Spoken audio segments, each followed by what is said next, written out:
Hey guys, I wanted to share with you something that I have found to be true in my walk with God, and something that I have really used um, to make the breakthroughs that I have gotten in the spirit, breakthroughs that I've seen manifest, to make them, I guess, stick in a sense.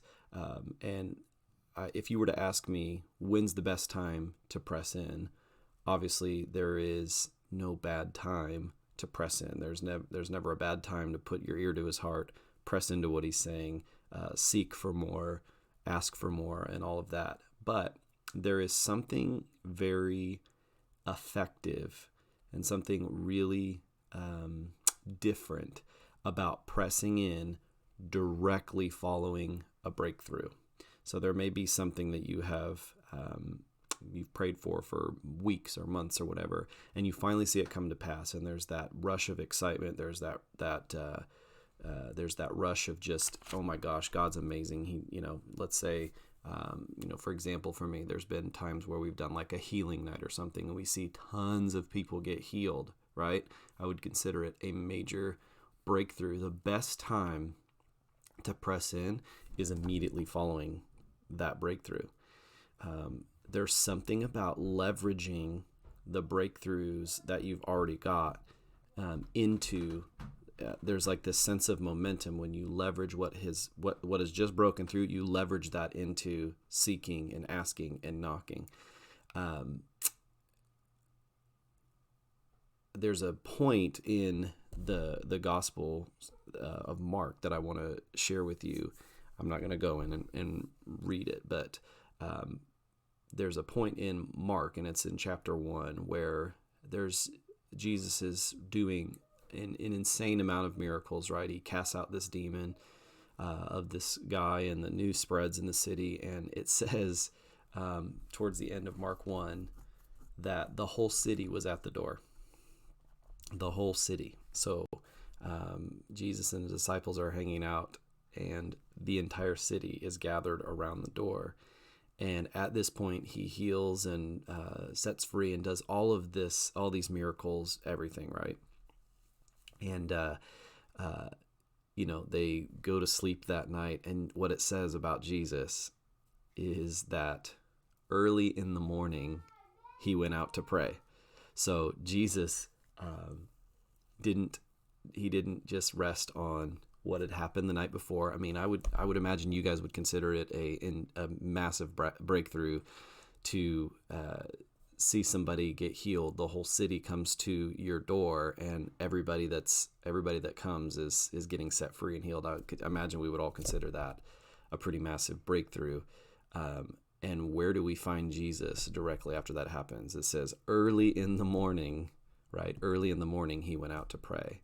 So he didn't sleep in. He didn't just rest on what had happened. The moment he could, when he woke up in the morning, early in the morning, he was pressing in again, as if the day before, it's almost as if it didn't happen, right? There's like this hunger and this pressing in, as if you hadn't just gotten a breakthrough.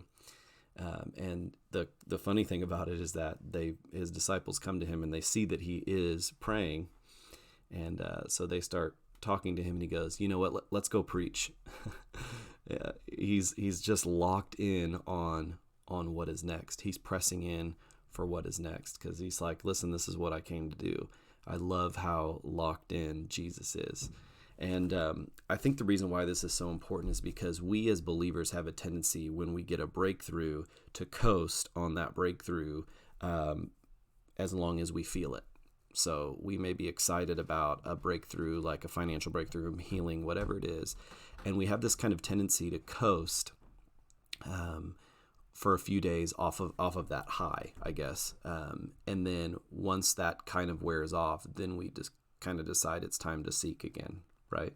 And I'm not saying you shouldn't celebrate your breakthroughs, but there's something super unique and special about leveraging breakthrough into more hunger, leveraging those breakthroughs and pressing in, like thanking God for it happening, and then pressing in as if you've never gotten an answer in your life. You know what I mean?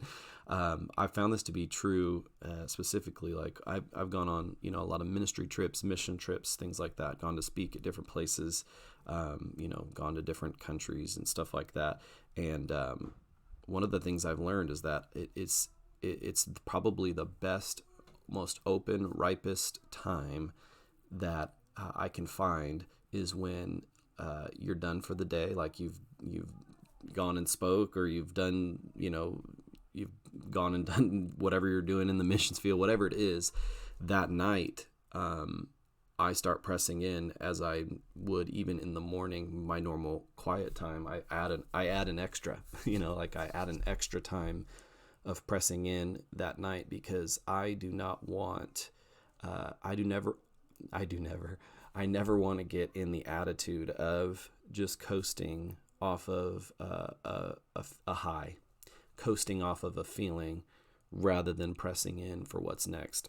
And so I don't mean this to be like legalistic or anything like that, but I'm telling you, it's absolutely important that when we get a breakthrough, that our heart is set on pressing in and not just coasting off of a feeling.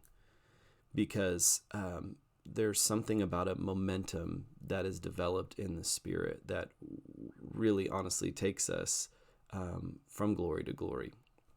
It takes us into what is next. Keep pressing. It's so funny because Jesus has this amazing breakthrough, and man, if I were him, the whole city's at your door.